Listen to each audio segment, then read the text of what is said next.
Here's the brief. News from the world over this week. In the wake of last week's terrorist attacks in Paris, French President François Hollande says France is at war against ISIS. Speaking before a joint session of Parliament, Hollande called for a broad coalition of nations to work to destroy ISIS. The French president made the remarks Wednesday following a 7-hour police siege north of Paris that ended with the killing of the suspected mastermind of the deadly attacks. Earlier this week, U.S. President Barack Obama ruled out the possibility of U.S. ground troops being used to defeat Islamic State militants. Speaking in Turkey at the end of the G20 summit, the president called the attacks a terrible and sickening setback, but he insisted that deploying troops would be a mistake, as it could require a prolonged occupation of the region. And earlier this week, Pope Francis strongly condemned the Paris attacks. He said it's a blasphemy to justify the path of violence in the name of God. The Holy Father has also described the attacks as a part of a piecemeal Third World War. During Mass on Thursday at his residence, he appeared to also condemn the bombings of ISIS positions in Syria by France and Russia. He said, "Blessed are the peacemakers, as God has said. Those who create war, that make war, are cursed. They are criminals. The world today is at war piecemeal, a little here, a little there, and everywhere. There is no justification, and God weeps. Jesus weeps," the Pope said. He further charged that war is a decision driven by money, by those who say, "Let's make weapons because it will help the economy," end quote. Meanwhile, security was stepped up around the Vatican on Thursday following a warning from the U.S. State Department that St. Peter's Basilica could be a potential target for attackers. The U.S. Embassy in Rome sent out a security message for U.S. citizens. It suggested that militants may utilize similar methods used in the recent Paris attacks. A few hours earlier, Italian state TV reported that the FBI had passed information on to Italian authorities about possible targets, including St. Peter's Basilica, the cathedral in Milan, and La Scala. Children, the elderly, and even nuns were searched ahead of the Wednesday audience in St. Peter's Square. Pope Francis alluded to the extra security in his remarks, but said that the church's doors must always remain open. The Italian government has deployed 700 soldiers in Rome following last week's Paris attacks. And the terror attacks have raised the tenor of the debate on migration and security policies across Europe and the United States. According to Paris prosecutors, one of the attackers was a Syrian migrant who passed through Greece in October. He was one of the millions who have emigrated from Syria to neighboring countries and across Europe. Poland, Bulgaria, Hungary, Slovakia, Romania, and the Czech Republic have since September come out against an EU quota scheme to distribute migrants among its member nations. After the attack, Hungary's Prime Minister Viktor Orban criticized the European Union for letting migrants enter member countries without identification, without knowing if they've been a member of terrorist organizations, without knowing anything at all, he said. Stateside, more than half of the nation's governors and members of Congress are moving to restrict or halt the immigration of Syrian refugees due to security concerns. On Wednesday, Republican governors repeated their demands that the Obama administration suspend the resettlement of thousands of Syrian refugees in their states until security concerns are addressed. South Carolina Governor Nikki Haley. Our number one priority is to protect our citizens. And if in doubt at all, we have to say no to that. We have to say hold back. If you tell us that we don't have enough information to secure our state, we can't go forward. To that end, on Capitol Hill, the Republican-led House approved a bill on Thursday that would require Homeland Security, in conjunction with the FBI, to certify that refugees from Syria and Iraq won't be a security threat before they're ever admitted into the country. 47 Democrats also supported the bill. President Obama has already pledged to accept some 10,000 Syrian refugees over the next 12 months, and he is threatening to veto that bill. Though ISIS is grabbing most of the headlines, Boko Haram has surpassed them as the world's most deadly terrorist organization. The Nigerian-based jihadi group was responsible for 6,644 deaths in 2014, according to the latest data published in the Global Terrorism Index.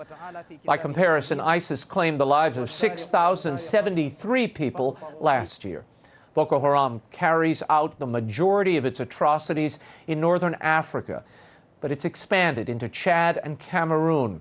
Earlier this week in Nigeria, 46 were killed and 120 injured when 2 bomb attacks went off within 24 hours. One of those attacks involved a suicide bomber, a girl who was just 11 years old. More on all this later in the show. And in Baltimore, the U.S. bishops have overwhelmingly approved an update of their election year voters' guide. It will stress the need to evaluate candidates according to their positions on marriage and abortion. The guide, called Faithful Citizenship, addresses a broad range of issues of Catholic social teaching, including care for the poor, immigrants, and the environment. However, the bishops said upholding traditional marriage and the life issues are paramount in this presidential election season and beyond. During debate at their annual fall meeting, some bishops expressed their commitment to seek a reversal of the U.S. Supreme Court same-sex marriage ruling. Archbishop Joseph Naumann of Kansas City, Kansas, pointed to the state-by-state legal battle over abortion as a model. I don't think because 5 Supreme Court justices changed the public policy on such a fundamental issue that we should just accept it. I think we have to be as strong as we have on the pro-life issue. In a related story, the U.S. Supreme Court announced that they will consider a Texas law that applies tough new standards to abortion clinics and doctors. The law, in effect, has led to the shuttering of all but 10 abortion clinics across the state. It will be the first abortion case heard by the High Court since 2007.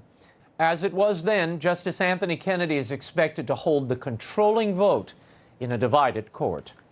And a priest of China's underground Catholic Church has been found dead in what government officials are calling a suicide. The body of Father Pedro Heping was found in a river in the Taiyuan province this past week. Family and friends are disputing the suicide claim. He was last seen by members of his parish 2 days earlier.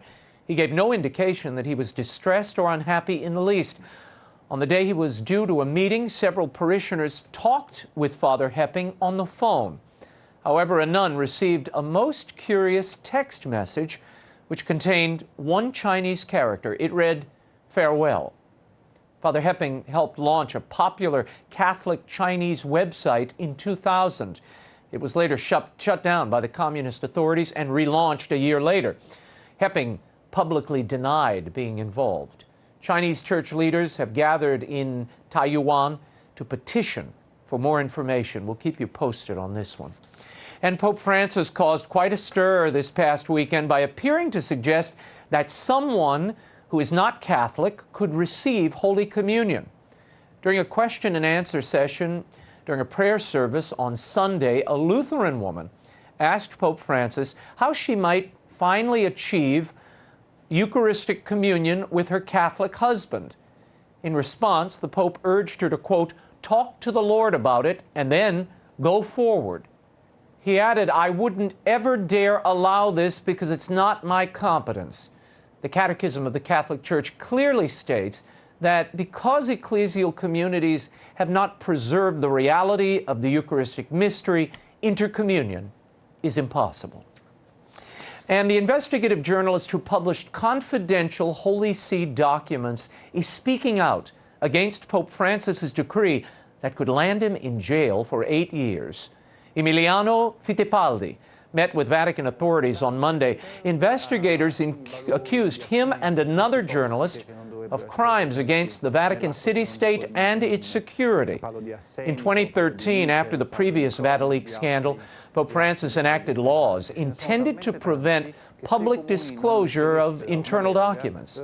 Fittipaldi said that, from my point of view, they are crazy charges, in the sense that in no democratic state, in no Western democracy, are there such restrictive laws on press freedom and expression, end quote. Two people who were part of a temporary commission to advise Pope Francis on reforms were arrested earlier this month on allegations that they leaked the documents to these journalists. And finally, it's beginning to look a lot like Christmas at the Vatican. And I need a lighter story. The Christmas tree in St. Peter's Square was erected on Thursday. Still bare, the 100-foot Bavarian will soon be decorated with over 1,200 decorations handmade by children suffering with cancer. The tree will be inaugurated December 8th on the opening of the Year of Mercy, the Jubilee year. And an interesting note about the selection of the tree. Lumberjack Bernhard Wisklickel said the tree was chosen because of its twin tips, symbolizing the coexistence of two popes, Pope Francis and Pope Emeritus Benedict XVI.